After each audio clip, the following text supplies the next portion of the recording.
It says a whole bunch about the Republican Party that Marjorie Taylor Greene is a showstopper. She's a keynote speaker type. She's not B-list. She's A-list. She's a power broker in the Republican Party, placed there by Donald Trump, because she rambles conspiracy theories. She adheres to the Trump lies about the election. She's a absolute nutcase about Anthony Fauci and wanting to jail him for crimes against humanity/humidity. I can never tell when she speaks. She's quite tongue-tied, a lot of marbles in the mouth, as it were. And yesterday she spoke at Charlie Kirk's little weird gathering in Detroit. And it was the way I can tell it. I mean, the only way that I can discern what her purpose is one, clout chasing like usual, and also to whip the crowd into a hysterical conspiratorial frenzy. And some of these clips, when they cut to the crowd, it's alarming. It's no wonder I receive death threats on the reg. Maybe not every week, but certainly every other week I get some kind of a threat, sometimes serious enough to actually contact the government, to contact the FBI and the local police here in Washington, D.C. Sometimes. And it's because of moments like I'm getting ready to show you that this happens. They convince this crowd of a reality that does not exist, stoke fear of them losing their place in society and in the culture and losing their very country. And then violence happens.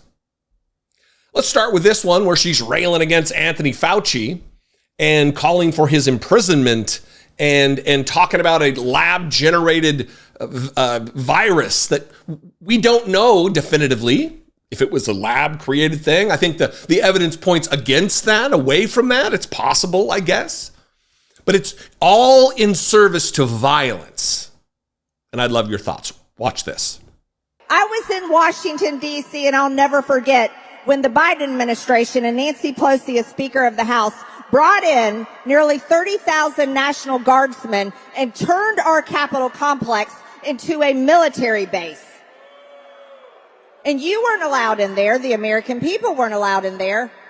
And then they proceeded to shut down the country over COVID. They masked school children. They shut down schools. They closed beaches. They silenced your speech. They kicked you off social media. They attacked the very core of our freedoms, all for a virus that they made in a lab in Wuhan, China.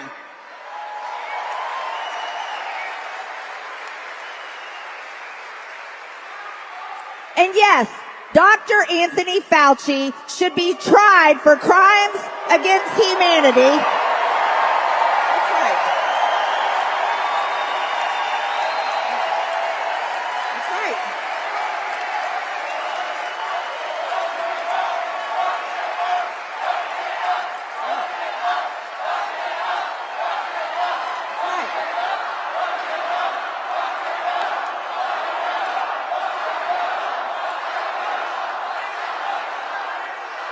Well, I can assure you, if I have anything to do with it, we will lock him up. He belongs in prison. What does that even mean? Crimes against humanity. This is like putting it into terms of like Nazi in history. That's what crimes against humanity. That's what that is. And I assure you, if I have anything to do with it, you won't, Margie, you won't. The frenzy continues, the adjacent calls for violence where she has a little bit of plausible deniability. Here, she's talking about January 6th. That anyone who wants to continue to shame us about our attempted coup, anyone who wants to continue to shame us for our failed attempt to overthrow the United States government by way of overturning a free and fair and settled American election, they can go to hell, she says. And in the next clip, she's talking about, again, in an attempt to whip them into a frenzy, that they're trying to imprison Donald Trump. But first, the January 6th bit. That's right. And any Democrat and any person from the mainstream media and anyone that wants to continue to shame us for January 6th can go to hell.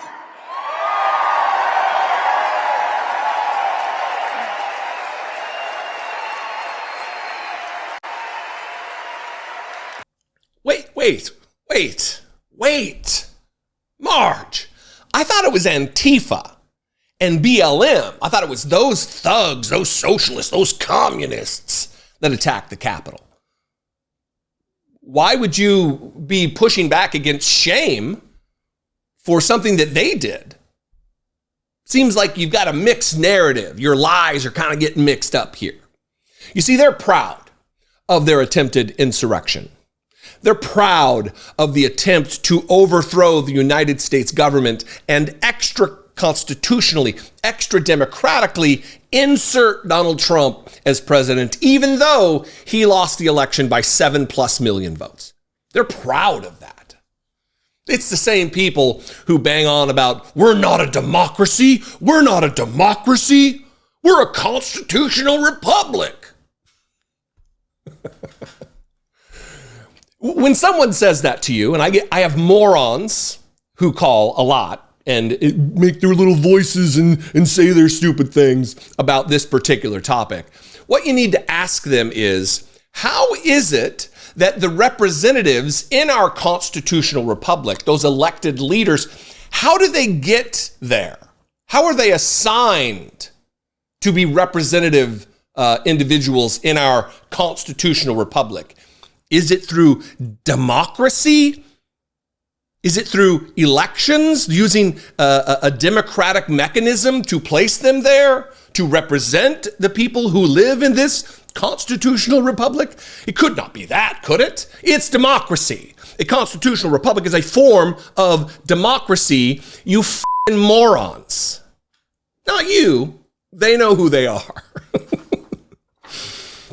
And here, finally, we will end with this. And this is the main narrative that's going to get worse and worse and going to be ramped up more and more the closer we get to the election. And that is that Donald Trump, they are threatening him with prison. They're going to put him in prison.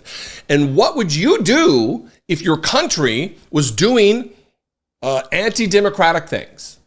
Witch hunt type things. It would be alarming. Now, of course, that's not what's happening. Donald Trump this case was adjudicated. It was investigated. They impaneled a grand jury, which found that there was enough evidence to the standard set by our laws that it move on to a trial. They indicted. It went to trial. A jury of citizens, a jury of his peers, saw the evidence and ruled unanimously that Donald Trump violated the law. 34 felony counts, guilty. Yeah,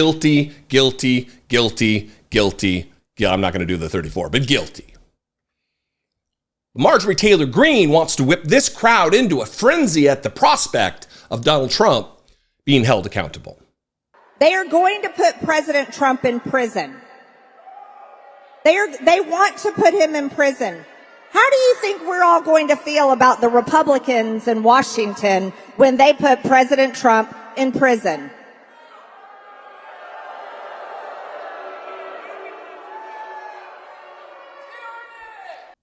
You hear that goof at the end there? Tyranny! Tyranny. American jurisprudence, our judicial system generally, is tyranny to them. He did the crime. He'll do the time, whatever that sentence that gets handed down is.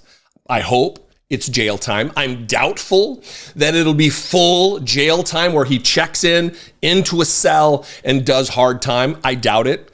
I think at the most extreme, it'll be like house arrest, although it should be jail time based on how many people have been convicted of this very crime and what their sentence was. It should be jail time. We'll see. But again, prepare for the possibility of unhinged reactions and violence. And it will be because of people like Donald Trump himself and Marjorie Taylor Greene, who are betting against bet, hoping against hope that they can foment violence in this country in service to Donald Trump. Anyway, what do you think? Let's have a conversation in the comments. You can also leave me a voicemail, 714-576-4054. Of course, you can email me, daily@dollemore.com. Please consider supporting the work. Become a channel member. Go over to my Patreon page. Those are great ways to support the show. You can also just make sure you're subscribed.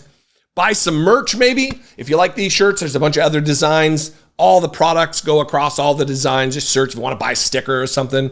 It all goes to support the show, and I appreciate it. Go to dollemore.info. That'll redirect you to the Teespring store.